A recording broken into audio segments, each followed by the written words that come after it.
Scholar, lawmaker, chancellor and now Prime Minister. Meet Rishi Sunak, the new leader of Britain.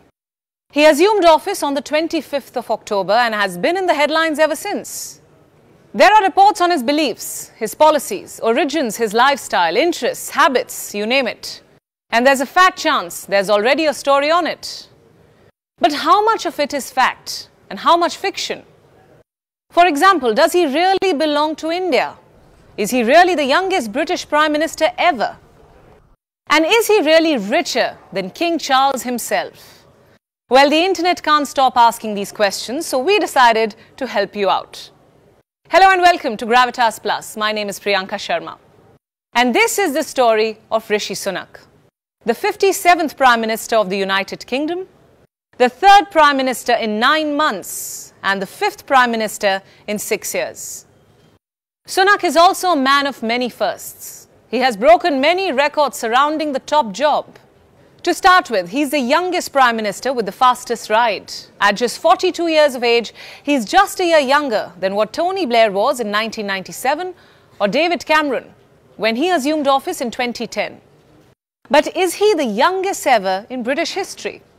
Not really. Almost 200 years ago, someone much younger than Rishi Sunak stood in his place at the helm of power. His name was William Pitt. He became Prime Minister at the age of just 24. And this makes Sunak the youngest Prime Minister in the last 200 years only. No pun intended. Next question. How is he the Prime Minister with the fastest ride? Well, his rise to power has been the fastest in the modern era. He was chosen as a Member of Parliament back in 2015, and in just 7 years, he has grabbed the top office. This is another record in itself, but only in the modern era. Remember, William Pitt again retains the record for the fastest ride. He became Prime Minister within 2 years of entering Parliament. He truly was a prodigy, as they say. Sunak, albeit a bit older, is no less. Just look at what he has achieved.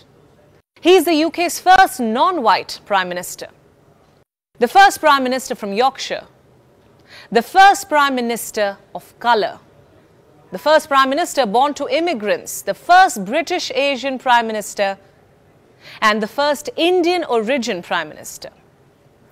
The first Prime Minister who is a practicing Hindu, and as bizarre as it may sound, the first millennial Prime Minister. He was born just 5 months into the 1980s. These are all outstanding achievements that are being lauded the world over. But one of them more than others. It concerns his Indian origins, a fact many Indians are reveling in. The reaction has been overwhelming and a tad bit humorous too.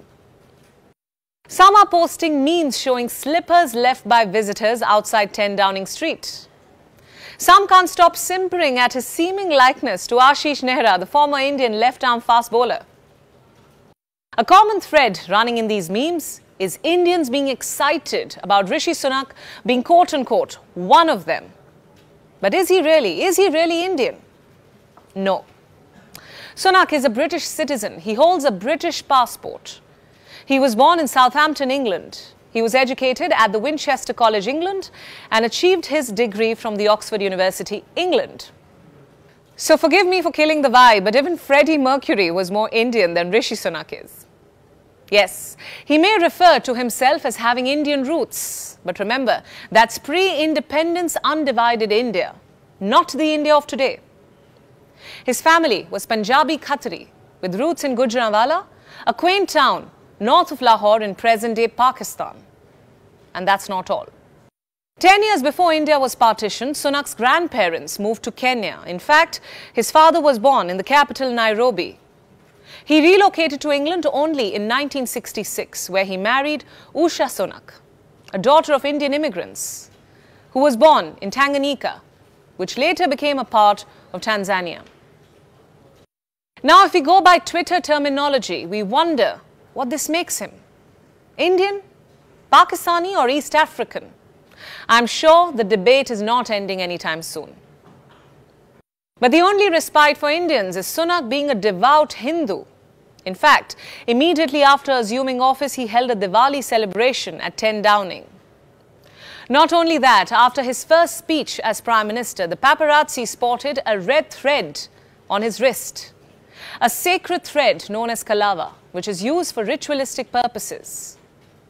In August this year, he observed Janmashtami, another holy Indian festival. He celebrated it by visiting the ISKCON temple in Watford, where he also worshipped a cow.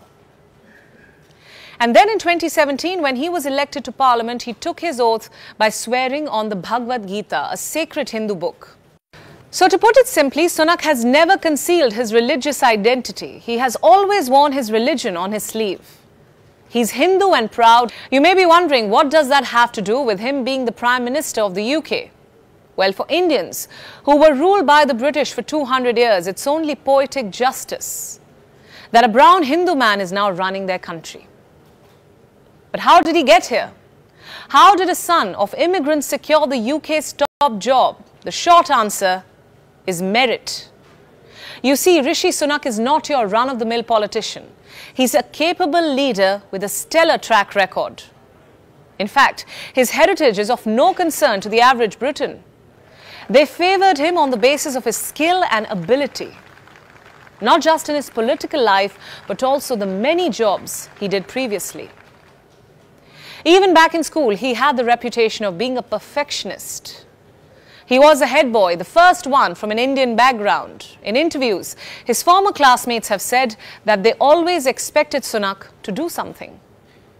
They say he was a conservative in every sense of the word, not just in his outlook, but also in his demeanour.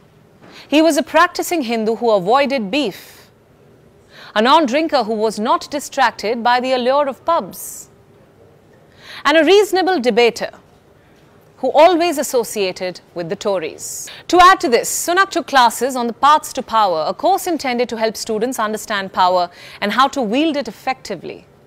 Another life-changing landmark in this stint was the fact that he met his wife, Akshata Murthy, the daughter of Narayan Murthy, the founder of Indian tech firm Infosys.